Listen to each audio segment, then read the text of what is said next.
Hello, everybody. Welcome. This is Paul Clerici at the Conventures office here in Boston, Massachusetts.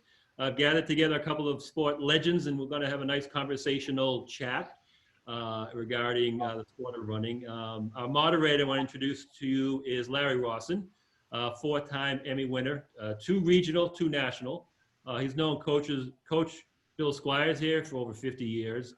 Larry Ross has been involved in track and field, marathon, and sports journalism. He has covered 45 marathons, I believe, if my count is correct. 7 Olympics on TV, 51 NCAA events on TV. The man knows everything about the sport. And we want to introduce you to Larry Rawson. Paul, thank you very much. And I just want to give a tip of the hat to you for all the sports writing you've done and what you did for the Falmouth Road Race, a history of the Falmouth Road Race, running Cape Cod is one of your books out there. And then this book, which I have still in the process of finishing, but I'm close to it now, Born to Coach. And it is about our guest here today that we are delighted to have, and a legend in his own right, and a very influential man, as somebody who loves history and someone who has talked about this on television. And his performances as an athlete are worth noting. And you studied this man for 130 hours of interviews that you did for your book, Born to Coach. And thankfully, we've got Bill Jr. with us as well to kind of help with Coach, who's 87 years young right now. And maybe we can get into some sidebar issues here that relate to the book and to what we've accomplished. I mentioned earlier, we were talking about what Bill has done and the pivoting place in distance running that he occupies. He's an example of when he was in high school at Arlington, a suburb of Boston, and also at Notre Dame, where he got a full ride as a miler, of the low volume of running. And he was able to start switching athletes like Bill Rogers and some of his college athletes into doing more mileage, and it really made a major difference in distance running in the United States. We'd like to just get into talking about what he accomplished. Tell us about what you learned and why you decided to focus on Coach to do a book called Born to Coach. Well, I've known Coach, thank you, by the way, for both of you, all of you for joining in. I've known Coach when I worked at John Hancock, so I knew him for a number of years, and it's the man is fascinating. I'm not saying just because he's here, but what he had gone through as a child, and then what he overcame, which I'll get into, and then how he excelled as a runner himself, and then as a coach. There was so many things in this man's life, and like Coach always said when he was talking to me about the biography, he's like, now the world will know how the coach ticks, which is good because he was very nebulous with his training while he was coaching everyone because he didn't want all the secrets to go out. And I knew a lot about Coach growing up in the Boston area, but I wasn't aware that when he was a kid, he was born with a malformed heart. One of his heart valves was a very small size of like the pinpoint ballpoint pen, very small. So the other three valves grew larger. And when he was a kid, they didn't know what that was. So they advised him not to do anything. And he was behind in school. He couldn't go out and exercise, which really hurt as a child. He could see through the window of kids playing. But then he finally found the doctor. Well, if I could add, the doctors told him not to go and do exercise, correct? Yeah, don't do anything. His mother was pushing him around in a baby carriage, way beyond the years of doing that. And finally, they found a doctor who said, no, he has to exercise that heart muscle, go out and run. And that just opened up the world to Coach. And from what he did your usual kid stuff. He broke his nose. He's legally blind in one eye when he was playing and jumping on like a 2x4, playing with kids, and the other end of it slammed into his face. He nearly cut his foot off with an axe in Cub Scouts, really deep cut to the bone. But, not that all that's normal for kids, but, normal kids playing. And then he just started running. A friend of his in high school, Charlie Leverone, got him into running after Coach really liked hockey and football and everything. But just that alone is amazing that he was just able to do what he did with all the things that happened to him as a kid. And that's not even getting into as a coach. Now he had excellent ability, and Doc McCarthy, his coach, did an excellent job.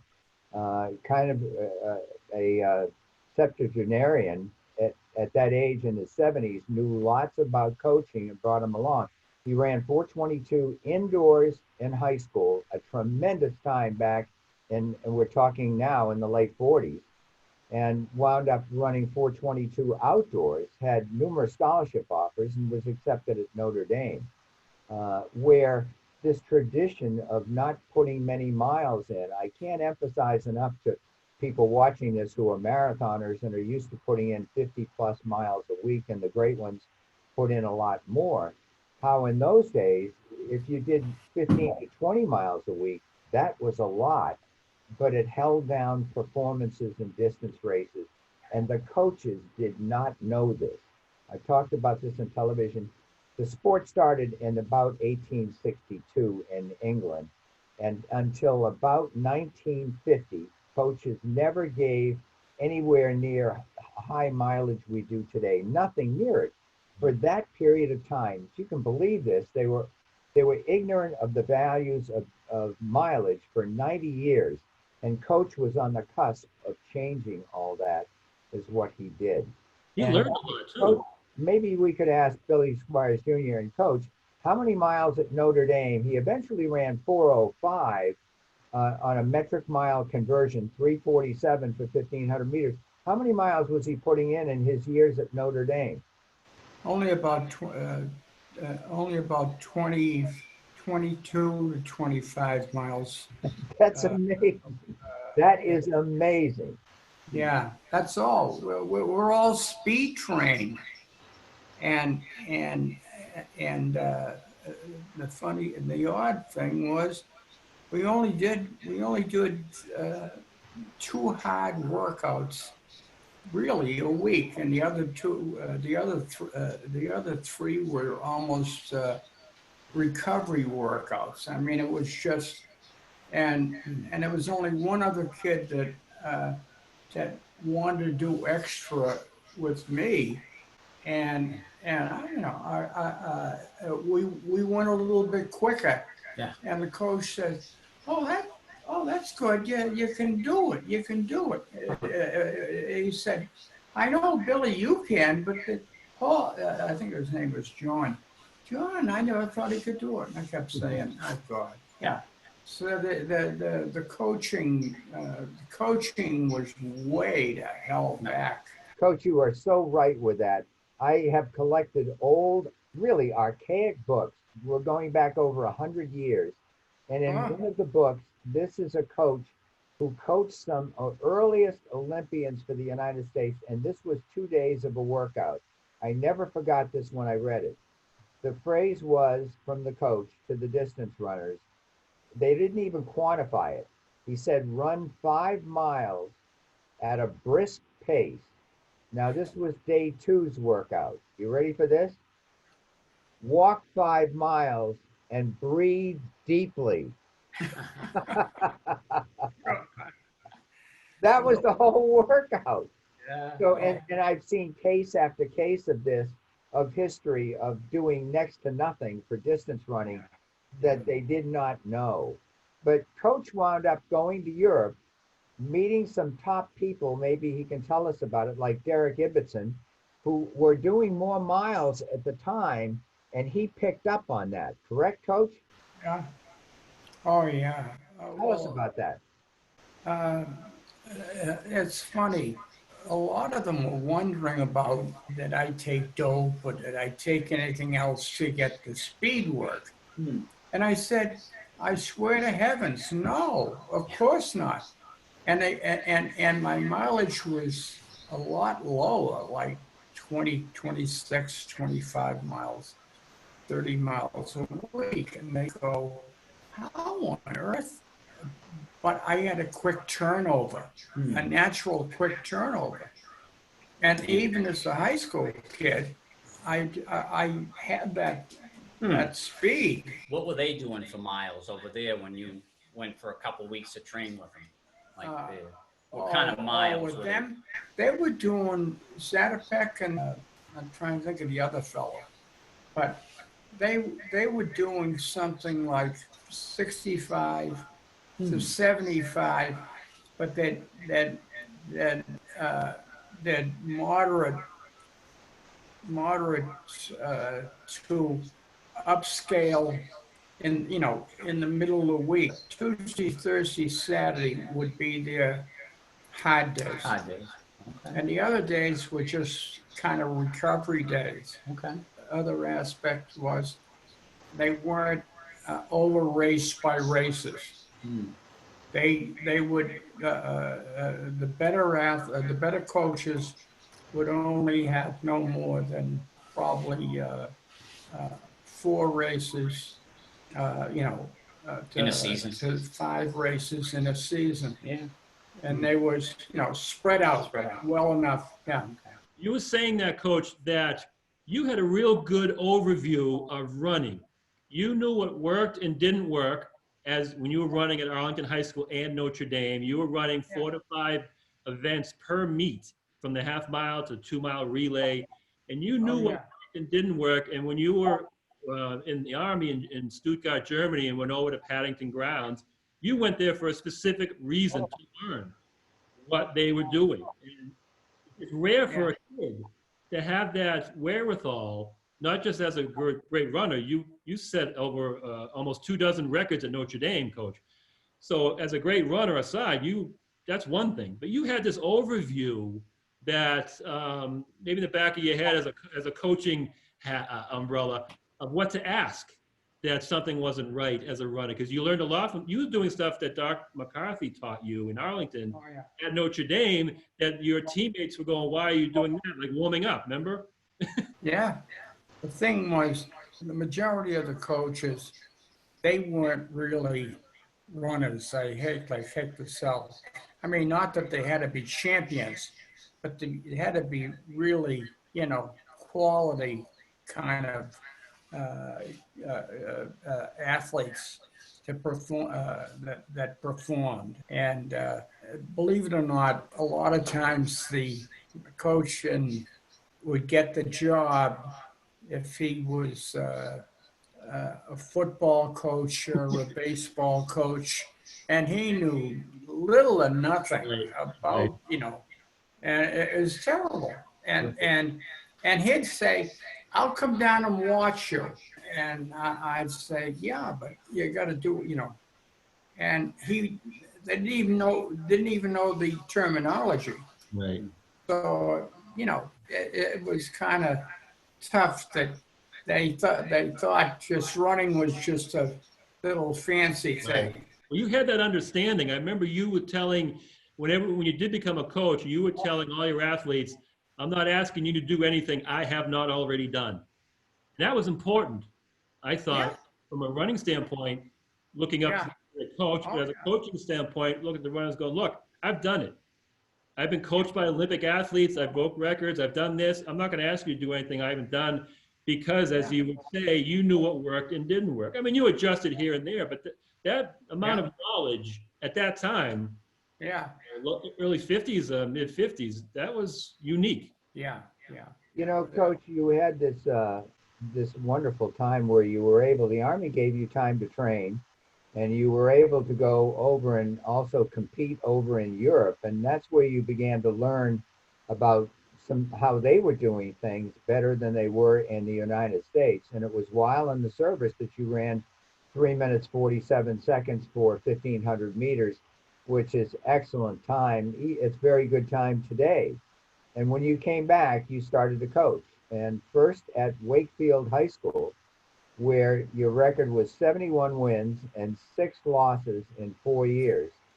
And then you went on to Boston State, and I can't believe how many conference titles you won there, again, with your great knowledge. And Paul, maybe you can chronicle some of that for them. And he was at Boston State from 1965 to 1991. Yeah, he really started to put it together as a coach. I remember Coach was telling me that while he was at Fort Dix, he coached a little bit at William and Mary, and he just started to piece things together. I think as a runner, he had that overall view as a coach. which not all runners do. Some runners are excellent doing what the coach says, not really knowing how it's being pieced together. But coach knew, I'm doing this training method today because in 4 days it's going to be added on to that, and so on and so on. So when he went to Wakefield High School, the titles the kids didn't know, they'd never had a taste of success, and he brought the first state title. And the same thing at Boston State College and UMass Boston. He was the coach of the track and the cross country, and he was using these training methods. That's where the group training first started that really blossomed the Greater Boston Track Club. He would separate his athletes in group 1, group 2, group 3. And he would always say that all the athletes are getting the same training, but specific for your skill. So group 1 would be, like at Greater Boston, would be the Bill Rogers, Earl Salazar, Greg Meyer, and then group 2 would be just under those guys, and group 3. So he started that at Wakefield High School with the kids. I think he only went group 1 and 2 at high school though. But to have that plan, as coach was saying, coaches didn't have that at that time. Yeah. Coach, you were saying there weren't too many things around. You were reading, I think the Finns had a lot of material to read in Athletics Weekly, but other than that, there really wasn't that much. You wrote a lot of them, Coach. Yep. Coach, tell me, what was the turning point in you deciding to become a track coach? Who influenced you? Yeah, I think the fellow that really got me into coaching, I was an old timer named Doc McCarthy, and he, at that time, he was really way ahead of his time. He decided that he wanted to coach full time, and he finally found a school that would allow him to be able to, coach full time. And that's how, luckily, I had him. Yeah. I knew there was an awful lot of coaches out that I call them snowballs, they couldn't do, they couldn't do diddly, and they'd get a job at a Division I school, and the big thing was they'd win their conference, which to me was not win it, be second or third in their conference, and just be able to coast on it. But the thing was, when I'd have someone that would say, I'd like to be on your, like to be on my staff or something, I'd even give the kid, until, later on, a lot of the ideas away. But I said, look, I want you to put this, and this is it. You can't put it in the newspapers, because that's our deal. We don't give away all our secrets, because there are better teams. I was always in the B division, not an A, and I knew that we'd go to the state meet, the all-state meet, and we'd do very, very well. I mean, that was a different thing. The thing was all opened up, and we could show our steel, what we called it, the toughness. But thing was, I probably had, and this is hard to believe, I had between 35 and 40 kids that came out for the track, which I thought was a large number, and that was indoor and outdoor track. And the other coaches used to, in a way, they thought they were smiling with each other. Oh, you're doing a lot of job for me. I appreciate it. Yeah. And I'm going, yeah, Clyde. You can read about them in the newspapers, in the fronty papers on Sunday, as you sit there and say, oh God, yeah, whatever. Okay, that was good. I remember you were saying that, Coach, when you became a coach at the high school level.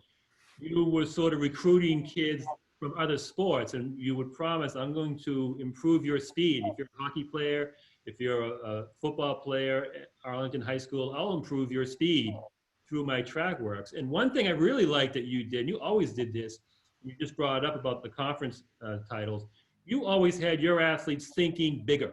Yeah. Bigger than the little, and the little things are fine, but as a stepping stone. And you did that early. Where did that come from? Was that like a goal to have your athletes not be satisfied with this level? I mean, where did that come from? Because that was important. Yeah. The thing was, people don't realize that if you're at my school, I had an A squad, a B squad, and a C squad, and all of those athletes were put into and I'd watched them develop from the sophomore years on, and I could see what I wasn't burning the kids out, and then I was getting kids that were doing well, and they were getting rides to colleges, and then I had then I was getting calls from different colleges looking for athletes, how good are they and whatever. So it was a good trying time down, but I had the 3 group area, and that's how I worked it. Yeah, that worked. And you also didn't, I remember you were telling me in Boston State, you didn't go for the top athletes because they would be going to other colleges. You went for the middle guys, 5th, 6th, 7th, 8th, and all your success and titles and things like that came from those guys. They didn't come from the guys who were #1 natural talent. So that's a nice, another credit to your system that the athletes bought into it, but you always went for the middle of the pack. And that was key, I think. It shows you how good your system was too.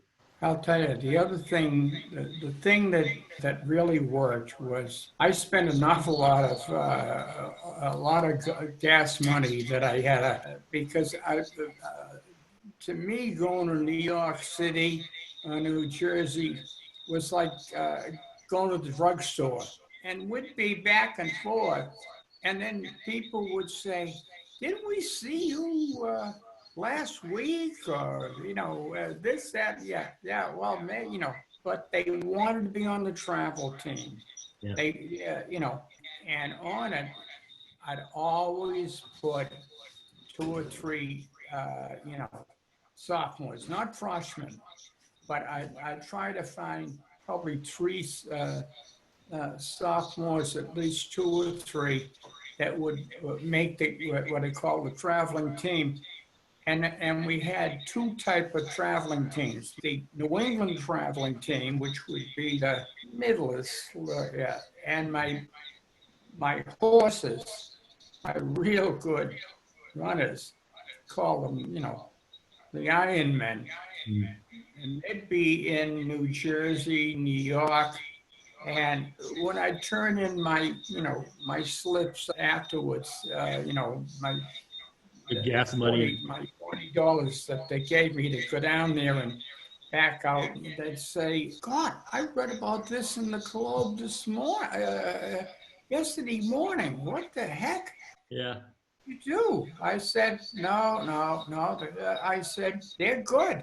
And they go, "That's not even your A squad. They were up in Maine and New Hampshire." And I said, "Well, yeah. Well, as long as the wheels could run, we'll be on the road." Yeah. You had to earn it, you said. You had runoffs in training to earn a spot on the travel team. So the competitiveness and the incentives, that was it. So when you made a travel team, you were going to get some results because you always said there's no free ride. You're going to earn it. We're going to have runoffs, and that had that competition inside, which really helped too. Mm-hmm. This is probably a good point to bring in something that is endemic to his success. I mean, I've known him for 50 years, and you've done 130 hours of tremendous research, much more than me. But he's at Boston State, which does not have a big budget for track and field and for other sports. And here he is reaching out with an A, B, and C squad. And maybe you could tell our audience from a financial standpoint just how well he learned to pinch his pennies and be able to have people travel and have the success they've had at a school like Boston State, whose budget is nothing like a major Power 5 conference. Yeah, Coach didn't have Boston State had no scholarships, no track. So, you know, he had the big borrow and steal track time, training wise. And then when they went on the road, We had $25 an athlete, yeah. So they like to eat. you had to just scrounge around, but I had a lot of friends that I knew in college that were at colleges outside of New England. And what they do, I'd bring our team down, and we wouldn't run them in the ground, you know, and we'd train with them. We kind of train with them a little bit, and we'd stay, you know, on our vacation. You know, I call that our vacation in the middle of the. Earn your room and board. You would say you would go, say you go into the Midwest for meet. You would stay at a college in Chicago. You would stay at Notre Dame for a night or two to save money. And then when you came back, you would give, I can't remember who it was, the superintendent at Boston State, your receipt or something, and it would list all these colleges. And he's like, Coach, I can't have you stay at other people's colleges. And you're like, well, I don't have a budget. And they end up giving you a little bit more to stay in hotels. But you knew enough people to stay overnight in some colleges or sleeping on the high jump mat in the middle of the track. I jumped pad, yeah. Or you would, I think one of the great stories is you would have, if there's any loose change near the toll booths, you'd have you guys go out, grab enough change so your car could go through. And you would go to a hotel, you and one other athlete would check in to the front desk while everyone else drives around back, so you would get one room. And then what would you do with that one room with 12 guys? Split the mattress. I don't know how you decided who slept on the box spring, who slept in the tub, who slept. They went up and said, well, go up to a Dunkin' Donuts about a mile and a half up the road, and yeah. And then you would also go to, what was it called, the Green Comet Diner, I think. You coming back from the New York Armory, and you go there a lot, and to get some extra coffee or maybe some extra money. Yeah. You would tell the waitress, wait, weren't you like Miss America? And isn't your name? They'll put on the Squires charm. And then didn't everyone have a birthday whenever you were there? So everyone had like 20 birthdays in 1 year. Well, you know, one of my runners was a birthday, and you guys would get a cake and split it. Sugar high for a ride back or something. I know. Oh, God. That's great. People love those stories. I remember once you went to a restaurant that had a lounge next to it with your guys, and the evening performer was Diane Carroll, the famous actress. And you went to the men's room, and she happened to be sitting at the table next to the bathroom. When you came out, you asked her, can you just wave to my guys? We just did this track meet. We did really well. What happened? What did she do? Oh, no, the thing is, she came around. She didn't just wave. She grabbed your arm and you walked over. Songs and yeah. And your runners are like, Coach, you go to the bathroom, go back with Diane Carroll. Yeah. I went back to school and they were telling everyone. They go, he knows all these. He knows, you know, a lot of times I want to hear the stories. So I'd be outside of the room, and I'd hear them speaking, you know. Oh, the hotel rooms, yeah. I can't believe what he said.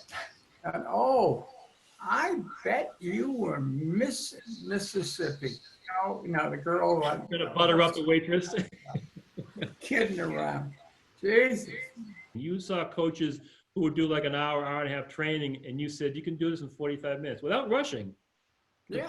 Quality training. You knew how to whittle it down, which was unique back then because you saw coaches just wasting time.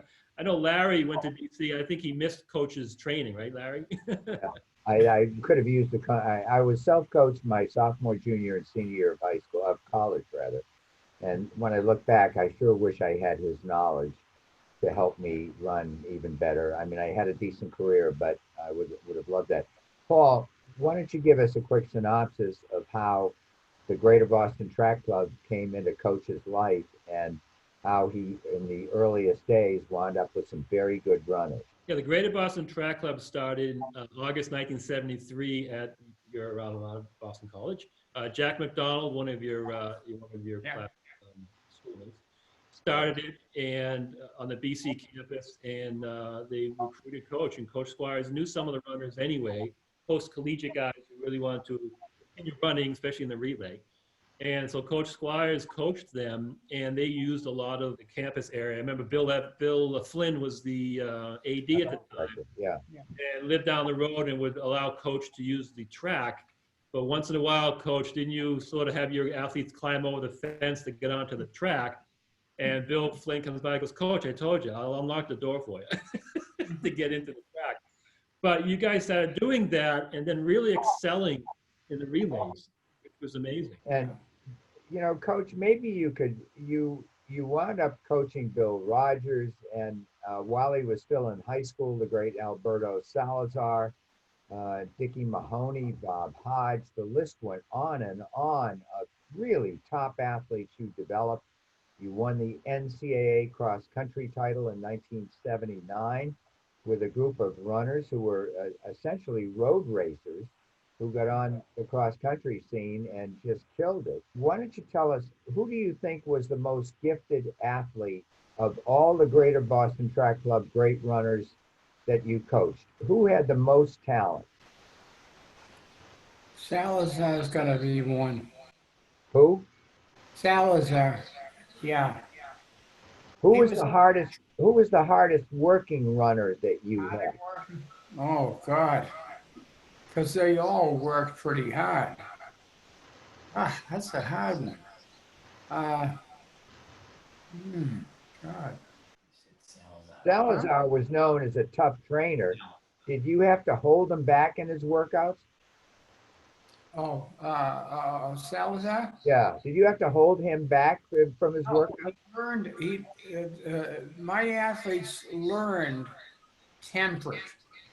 That when we let the horses run, we race. When we run, but we're running quicker than these other pollywogs that run. You know, run 30 miles a week, 30 miles a run. But the thing is, it's a training. You know, the thing is, I kind of think after a period of time, they understand what the coach is trying to do, and when they do, that's when you really succeed. And usually it's by they take them about 1 year, you know, not their freshman year, but by their junior year, they really understand how to race, and they understand the team concept, and also our thing to the press. We try to be very, very cordial with the press on the road, and you know, and whatever, to give them as much ink as I can give them. So I'm always looking for a new junior that popped up good, or a new senior, to, you know, whatever. That was your PR, your recruiting. Yeah, the recruiting, believe it or not, my own athletes recruited were the best recruiters you could ever get. They would get athletes that knew that they go, oh no, he's always running around my neighborhood, or running this, and he calls me on the phone and asks me questions about running and all this other business. So he said, Coach, that's the kind of guy, you know, and that's how our kids recruited among themselves to me, you know. They knew what your plan was. Like Kirk Bufranger brought in Salazar, and you to tone down Salazar because he was in high school, obviously for mileage, just he's still growing. But your athletes knew the big picture. You didn't just do a training for that week. You build upon, which a coach should do, but back then it was different. You build upon your training, and your athletes knew that. They bought into that. They knew there was a reason we're doing hills up and down Heartbreak, different directions. There's a reason we're replicating race simulators, which you were amazing at. There's a reason for it. And if they didn't really know, maybe, but they trusted you.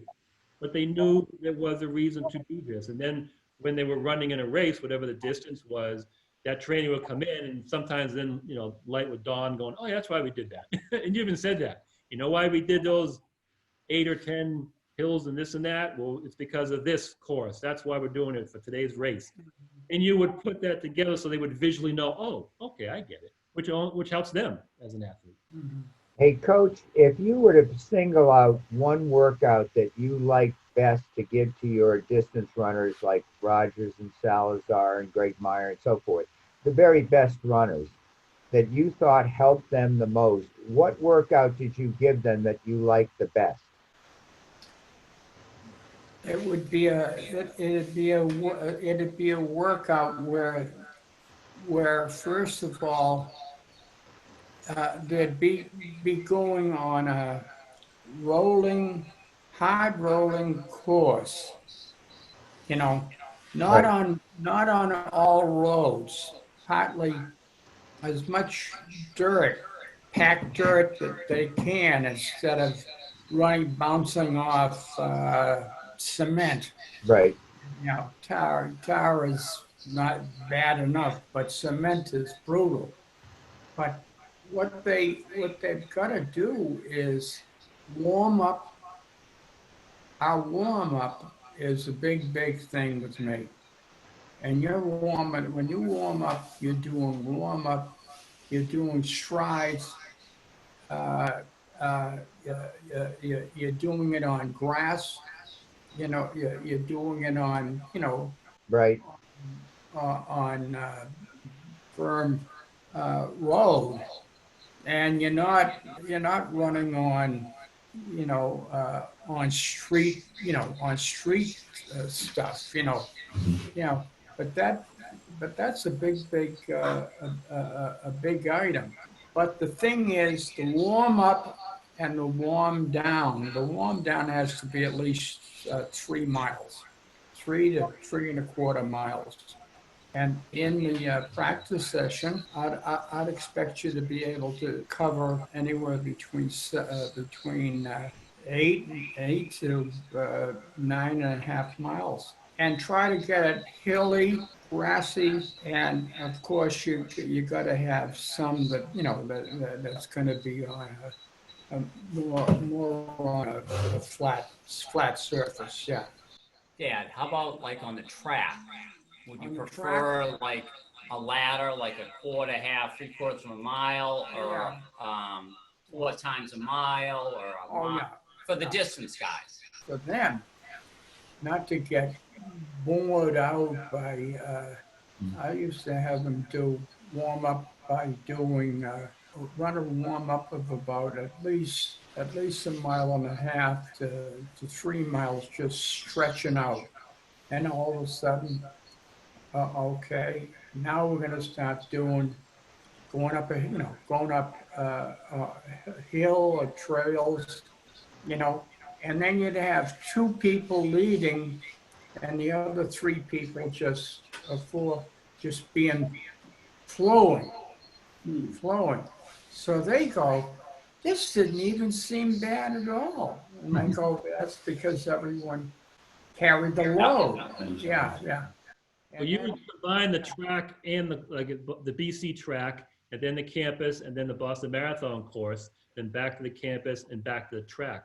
So like you would combine surfaces, elevations, the monotony of an oval track, and then the excitement of a course and campus.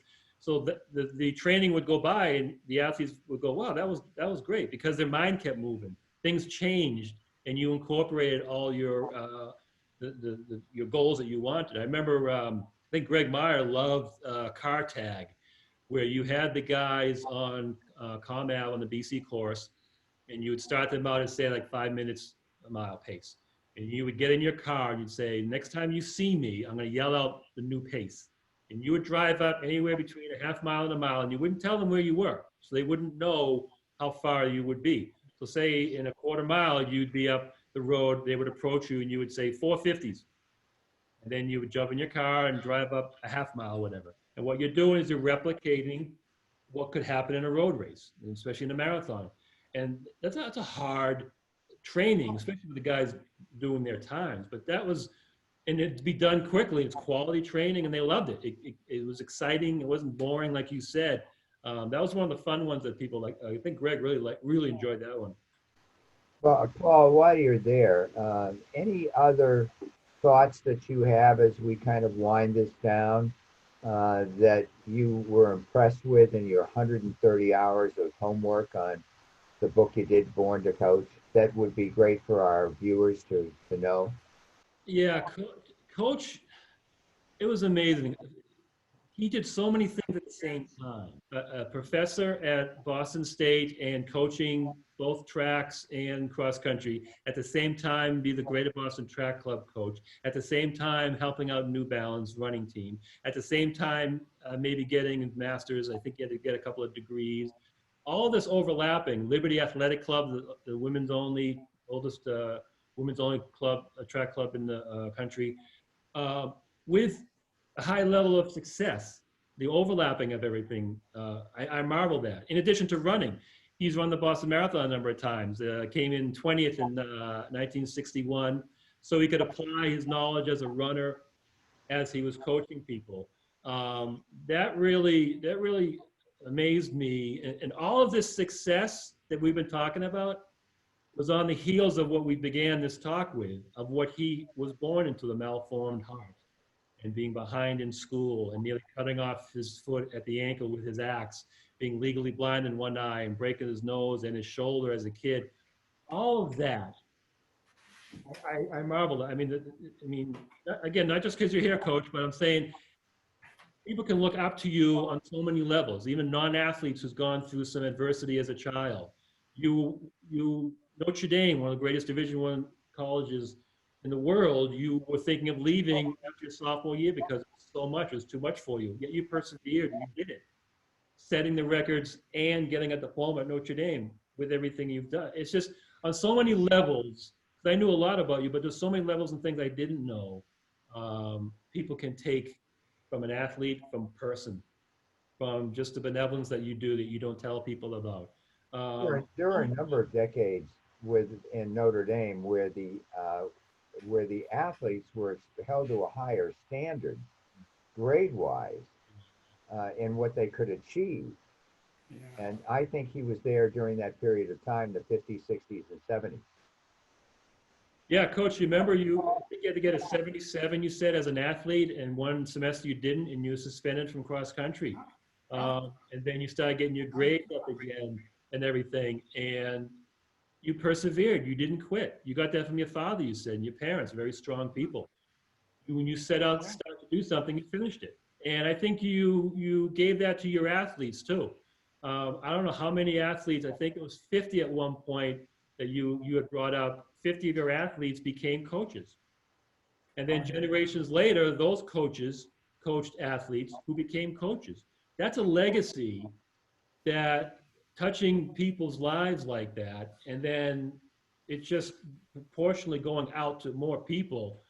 It's just something you can quantify, but you really can't. That's amazing that you do that, Coach. Like Larry was asking me, that's just, I marvel at that. I really do, Coach. It's amazing. Maybe that's a wonderful note for us to end on. That's a great little soliloquy that you gave, Paul, and your knowledge of everything he's achieved. I'm sure your admiration for him has just grown because you can see it in the enthusiasm that you talk about, Coach, and it's a wonderful read, your book. I've enjoyed reading Born to Coach. But we want to thank Coach Bill Squires for joining us, thank Bill Jr. for his assistance, and thank Paul Clerici for bringing to light all the great stuff that has been accomplished in track and field and the men that he has helped build in his entire lifetime, Coach Bill Squires. Thank you. Thank you, Thanks, Larry. Larry. Thanks, Paul. Thank you. Thumbs up.